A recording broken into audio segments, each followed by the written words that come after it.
Test. Is he back on?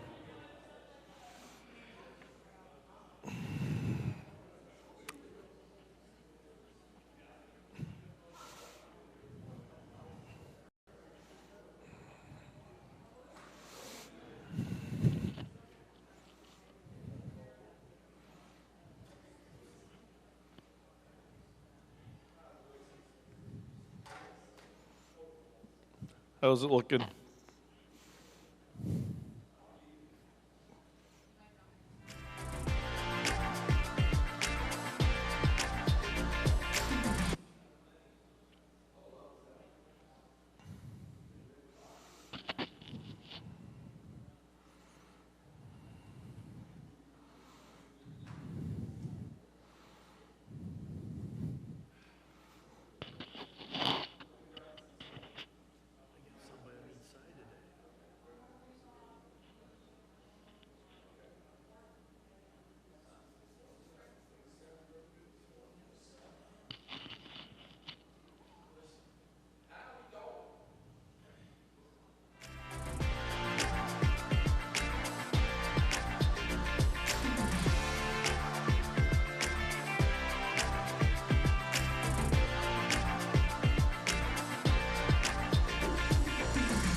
Good morning, everyone. Welcome to NorthStar Community Online Service.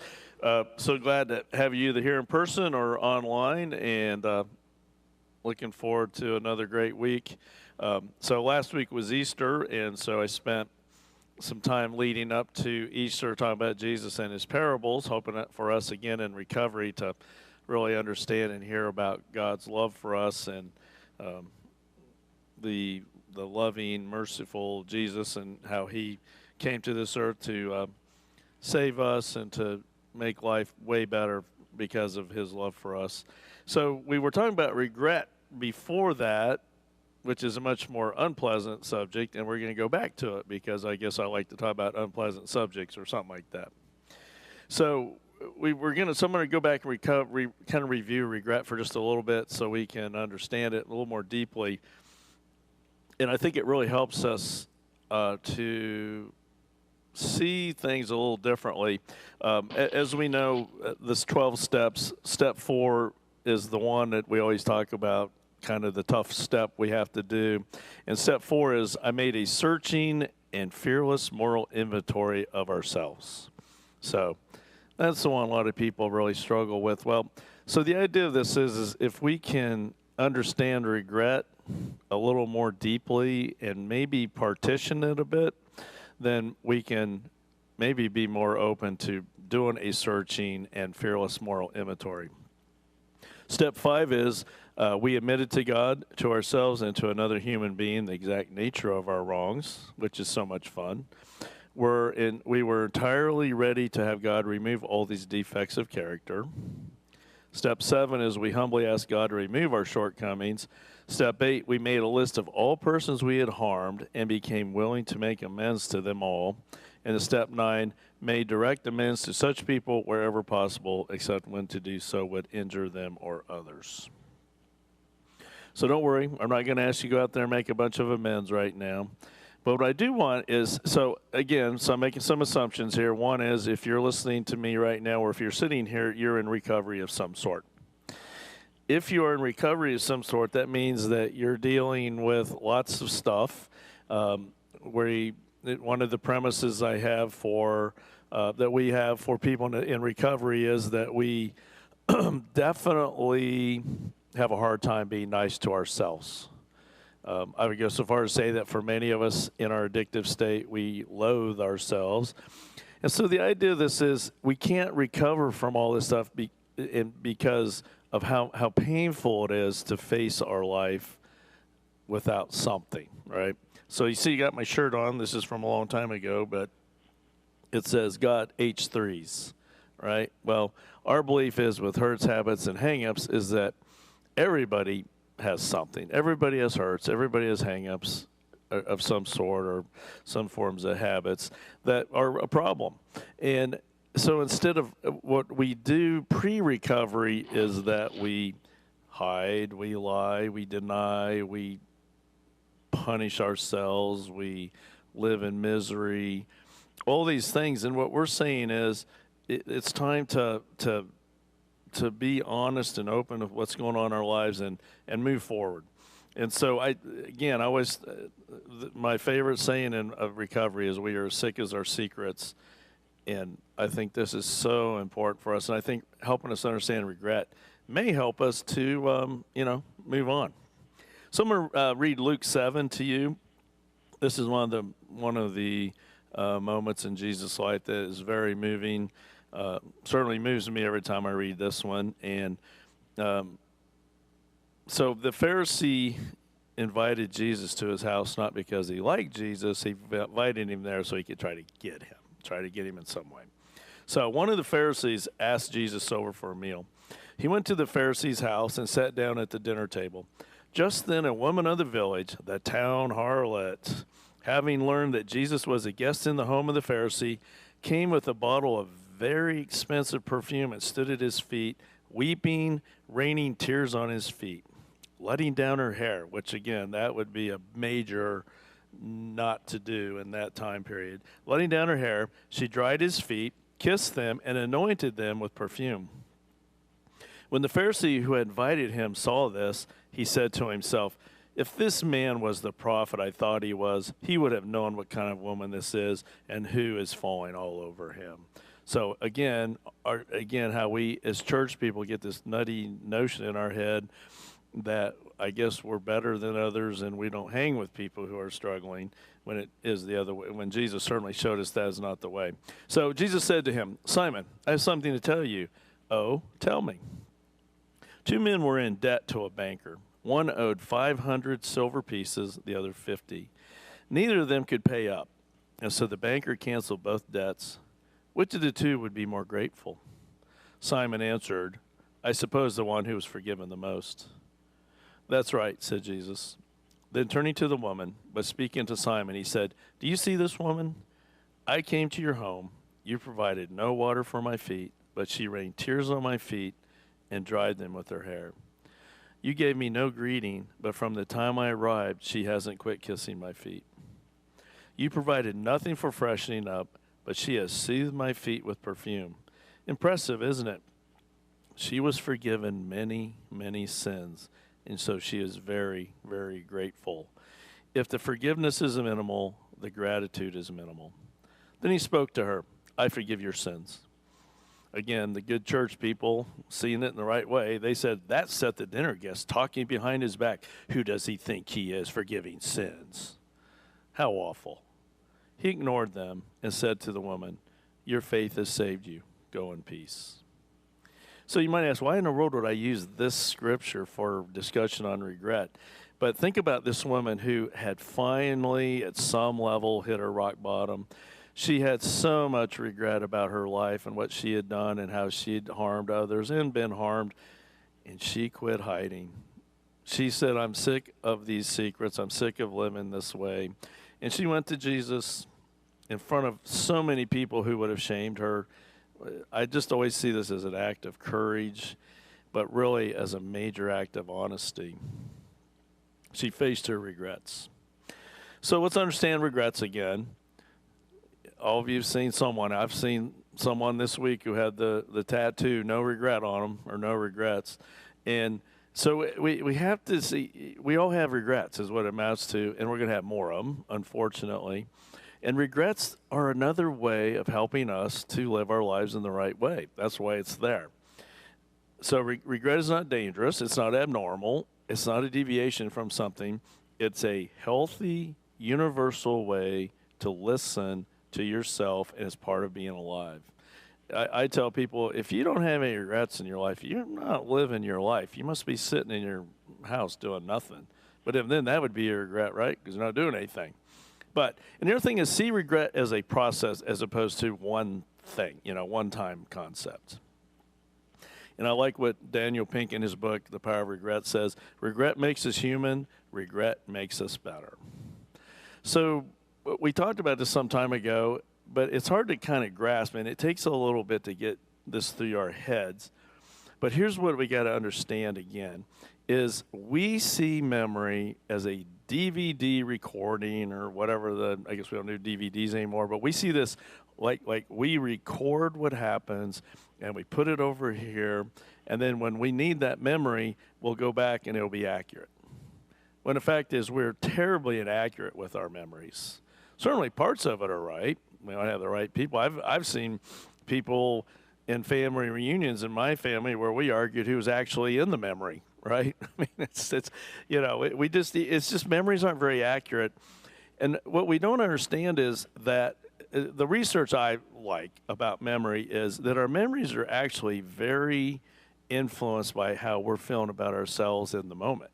So if I'm having a really bad time and I'm really, I'm almost rock bottom, my memories from the past are going to be pretty negative. And they're going to be distorted in ways that may show some other people in more negative lights, things like that. If I'm feeling better about myself, life's going better, my memories are going to be different when I look back, and they may be more positive in some ways than maybe they really were. But does it make the point is we're terribly inaccurate? I mean, you've seen stories. I'm sure if you ever watch crime drama, you'll have two witnesses who saw the same thing and come up with two different stories. It's just how it is. So the problem is for us, and this is what you understand about regret that really harms us, is that we can visit the past and the future in our minds, and then we can tell a really great story that never actually happened. So what happens is we become really good at time traveling, and then we become really great storytellers. And the problem is those two come together, and that's what we come up with.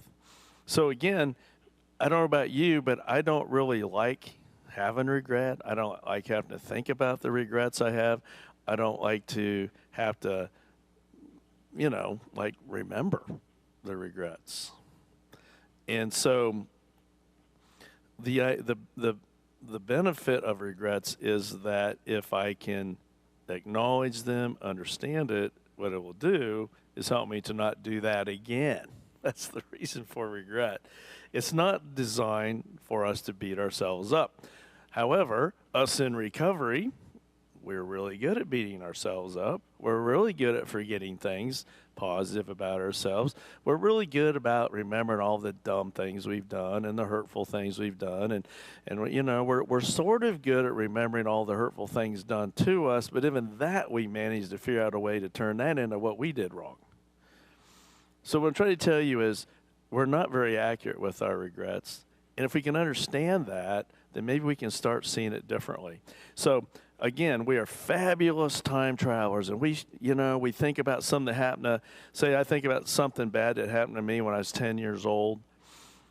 Well, guess what? I've forgotten context of the time. I don't remember how I really felt at 10 years old, all my inadequacies and all that stuff. What I remember is this memory that I felt really awful about what I did or what happened to me. Like I said, the one I always like to use with people who talk about, like, what I hear, like, regrets with people who were abused is they don't have, I think we've kind of moved forward here where in society where we're finally starting to grasp the idea that you're a victim.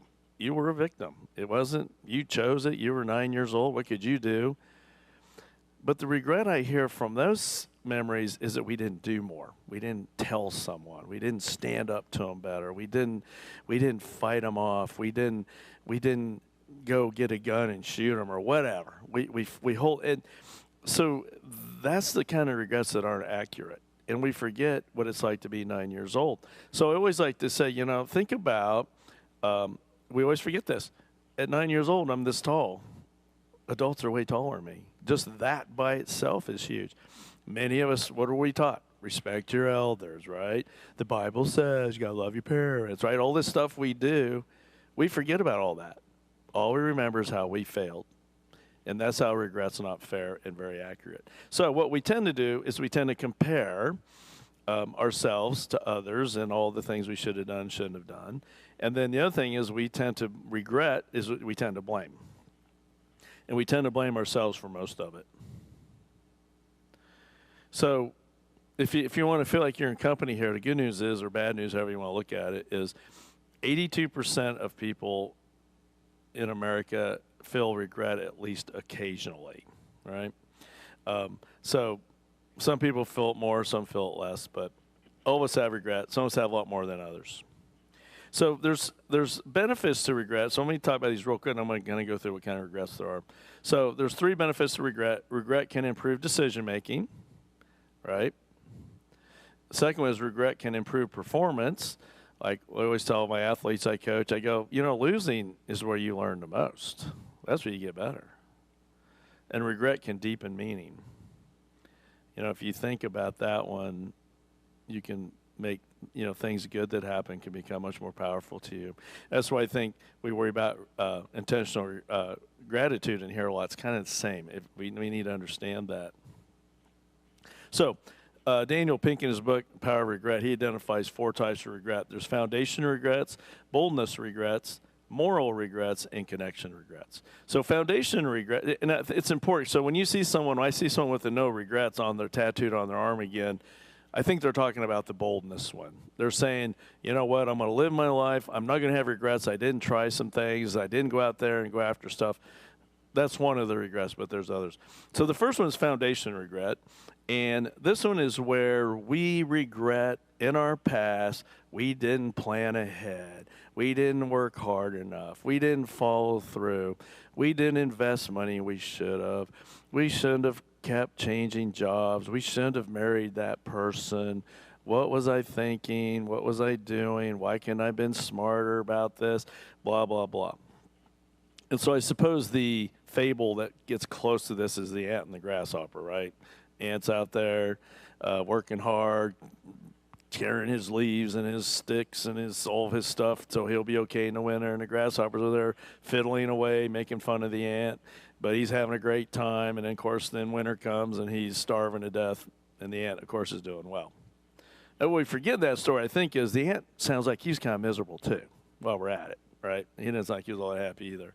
But our failure to be responsible, our failure to be conscientious, to be prudent, those are the things we really just get so mad at ourselves for. A lot of times we build the foundation of regret about too much or too little. And so like things like, why wasn't I more disciplined, and why didn't I stay in school, or why didn't I work harder to get promoted, or why was it that I spent all my money on a car when I should have invested? So those are all things. So the problem with these are, again, it gets back to the same thing. We forget about the circumstances in the past.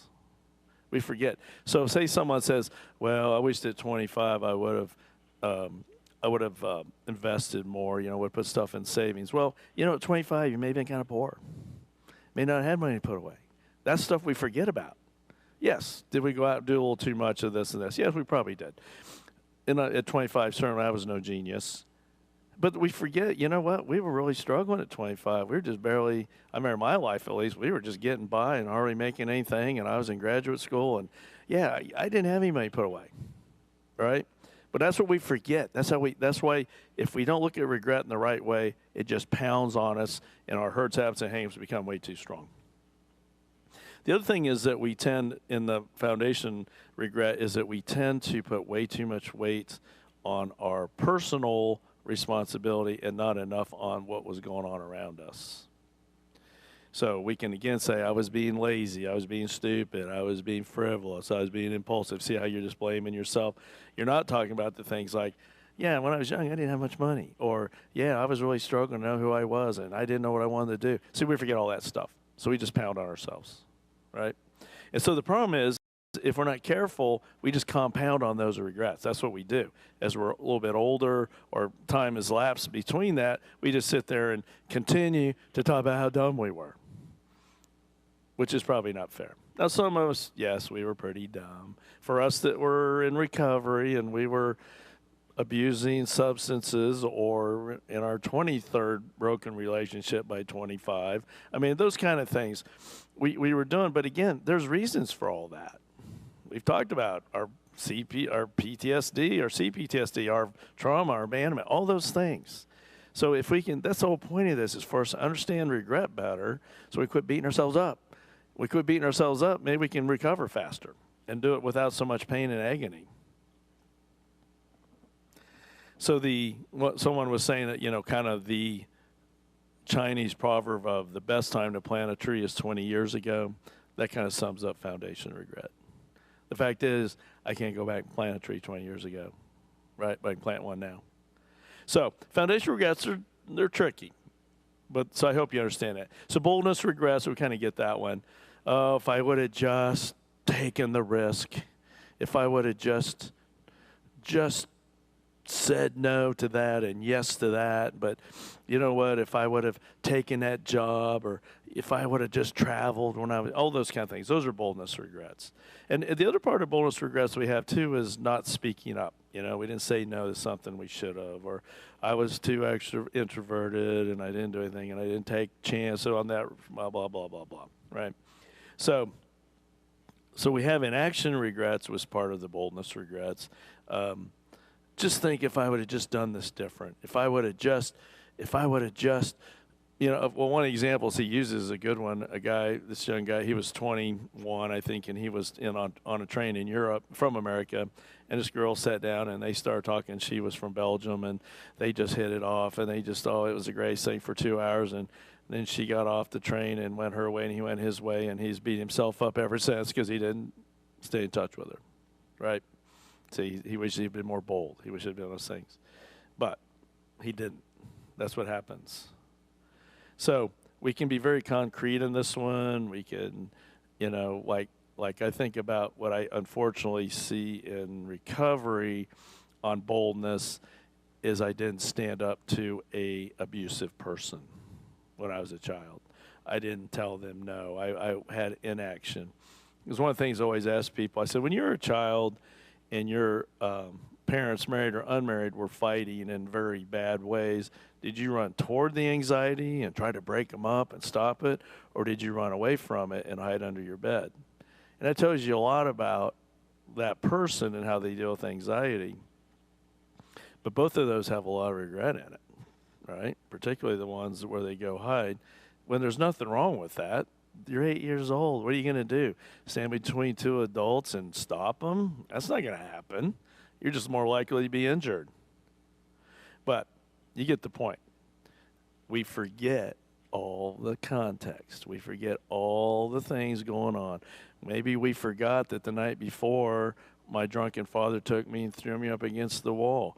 Or maybe we forget about my mother telling me that I'm the reason she's so miserable, why she doesn't come home. I mean, you get the point here. We forget all these things. And so we're not bold because of those things, and then we just beat ourselves up in today because of what we didn't do back then. You can't turn the clock back, guys. I don't know how to say it to you. So we have to figure out ways to move on. The next one is moral regrets. That's where we have our values, we have our belief system, and we break it. We let it go. We knew we shouldn't have done that, but we did it anyway. We know that we shouldn't steal from people, but we did. We know that we shouldn't have cheated on our spouse, but we did. We know that we shouldn't have cheated on that test, but we did. Those are the moral ones. I know people who in their addictive behaviors were abusive or at best unresponsible. Is that the word? Not responsible for their own families. They let them go. So that's a moral regret. And the problem with moral regrets are, kind of ironically, they did this world regret survey. So that was kind of interesting. And only about 10% of the regrets were moral. But they hurt the most, and they had the longest lasting effect on us was the moral regrets. If only I had done the right thing. That's our regret. Deceit, infidelity, theft, betrayal, and sacrilege were the top 5 in moral regrets. We felt we regret about harm and harming innocent others. Most of the time it was us doing something to someone else. Cheating, infidelity was top regret. Stealing from others, academic cheating were the next 2. Subversion, dishonoring parents or teachers. So those are moral regrets. And the last regret was connection regrets. Connection regrets, I guess the symbolic quote there is, if only I had reached out, if only I'd called that person, if only I'd found that person, if only I'd talked to that person. And so the idea here is that other people give our lives purpose and much more satisfaction, and a lot of our regrets is that we just didn't keep some relationships going, or we have fractured relationships that we haven't fixed. So connection regrets arise anytime we neglect the people who help establish our own sense of wholeness. When these relationships fray or disappear or never develop, we feel an abiding loss. I always like to tell people, this statistic came out about 10 years ago. It might have been a little bit less than that. So I assume it's still true. I probably could open it up. This one was that Facebook, they attributed 1 in 5 divorces to Facebook. So we could probably open that up to Instagram and all those, the social media. Well, so the reason I bring that up is only that what a great way. We can reach out to people who we have lost contact with, and we can reconnect with them. Just the problem is sometimes we idealize those people, and then, goes from there. So there's 2 kinds of connection regrets. There's open door regret, and that means that you still have the opportunity to find these people and overcome some of the regret. You can still reconnect with them. It's uncomfortable to do it. That's why we don't do it. Or we're really busy, or we're walking around with a lot of resentment. But there's still something there. We still have a chance we could overcome some regrets there. And, of course, closed-door regret is maybe the person has passed away. For whatever reasons, you can't get to them. It maybe would cause more harm than good to talk to them. So what we can do with closed-door regrets, again, this is all about learning from our regrets, is that we can remember that on the next time there is an open door, maybe that will motivate us to want to go ahead and connect with someone. And what I hope we can do with all this is that we just see that God is working in our lives, and regret may be one of the ways for him to work with us and through us. So we're not... One of the things that we do as humans, I'm a little bit off subject here, but it's worth talking about, is we are terrible at being mind readers. And what that means is that I'm either thinking about someone, or I'm seeing their reaction to something, or I'm reacting to them, and we're not talking, but I'm sitting there making all these assumptions about what you're thinking and why you're doing it, and giving you all sorts of attributions. And the problem is we are really bad at it, and we tend to go negative on that. So we need to talk. We need to be able to talk to people more than the mind reading. And the way to overcome regret is through connection, love, faith. Well, you hear me talk about reciprocity, which took me 2 months to say, right? I think you made fun of me about how I said reciprocity, if I remember. So, but I finally got it. I don't remember how you say it. It was like whatever. But reciprocity is about feeling heard, feeling valued, knowing that you're important to someone even when you're not with them. You both are working hard to make each other happy and whole. And so why do I talk about this with regret? If you think about it, regret's about, if we're not careful, we withdraw from people. We assume the worst. Of course, we certainly withdraw from ourselves if our regret's too high.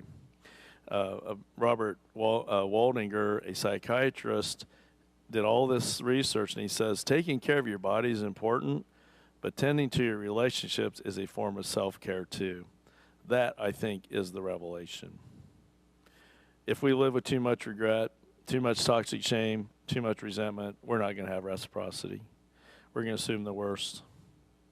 So we have to trust love. We have to find ways to connect with people. That's why things like NorthStar Community are so important for us to be able to come to a place where you can connect with people who love you and want nothing from you but connection. So this great quote, George Valiant, another Harvard psychiatrist, headed up the grant study he did it for over 30 years, but the actual study was for over 80 years. So I'll read this quote. In an unpublished 2012 manuscript, he reflected on what he had learned from the experience.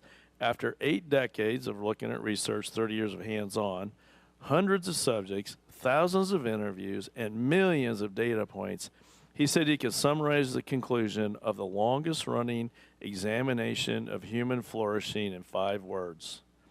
Happiness is love, full stop.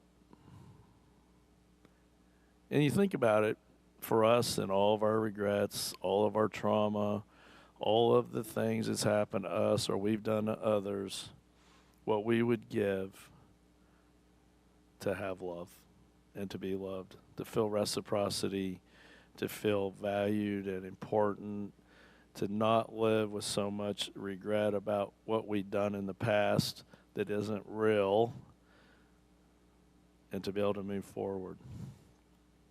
So overcoming regret's tough. It's awkward, it's uncomfortable. It requires us to be honest with ourselves, and it probably requires being some other people to help us with that.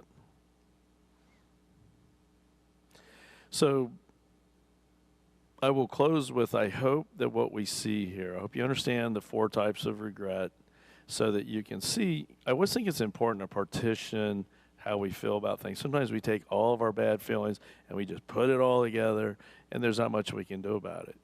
But if you can say to yourself, you know, I have foundation regrets. I just wished I would have been more responsible when I was a kid. Well, guess what? You're a kid. Let it go. You know, if you have moral regrets about that you cheated, you hurt someone, you lied, if you can still do it, make amends if it doesn't hurt them. Or learn from it. Don't do it again, right? So you get the point here. Regrets are not bad. It's not something, I mean, trust me, preparing talks about regret are not pleasant for me either, because it makes me think about me and the regrets I have and the things I need to take care of and relationships maybe I need to fix. But isn't that great that we can learn from this instead of hold on to it and carry it around like a millstone? Instead, maybe we can figure out what to do with it. So we're going to continue to talk about regret for a little bit longer. Oh, happy day, right? But we will. But I think it's helpful, and I think it gives step 4 a lot. It gives it more meaning and gives a little different way of looking at it that may move us a little bit closer to actually do that. So just to close real quick, so we are a group of people in recovery at NorthStar Community. We meet on Friday nights at 6:30 and also on Wednesday nights at 6:30 if you're here locally. Again, if you are not local and you'd like to talk to me about your regrets or something on how to overcome those or anything else, you can call me at 804-746-5081. And if you go to nscmechanicsville.com, I got that right, I think, you can see all this contact information there. And we'd love to hear from you. It's a great bunch of people. For you that are living in shame and regret for the things you did to others, I say this with trepidation. I don't think you can shock me anymore. I've heard a lot of stories. Once in a while, someone can still shock me. But on a whole, you know, recovery and addiction, pretty consistent. We kind of do the same things. And if you can understand that, then you don't feel like you're so special and unique that you can't recover. And then you can see how you are special, unique in the right ways. So anyway, if you ever want to contact me, I'd love to hear from you. It's so exciting to see how people are moving in our group. You know, we just really have, we see some movement there. And it's just about connection with ourselves, with healthy people, and connection with God, and it does work. So you can get there. So I appreciate you joining me today, and we always close our meeting with the prayer of serenity. So let's go ahead and do that. God, grant me the serenity to accept the things I cannot change, courage to change the things I can, and wisdom to know the difference. Living one day at a time, enjoying one moment at a time, accepting hardships as a pathway to peace, taking, as Jesus did, the sinful world as it is, not as I would have it, trusting that Jesus will make all things right if I surrender to his will, that I may be reasonably happy in this life and supremely happy with him forever in the next. Amen. Again, thank you for joining us, and have a good week.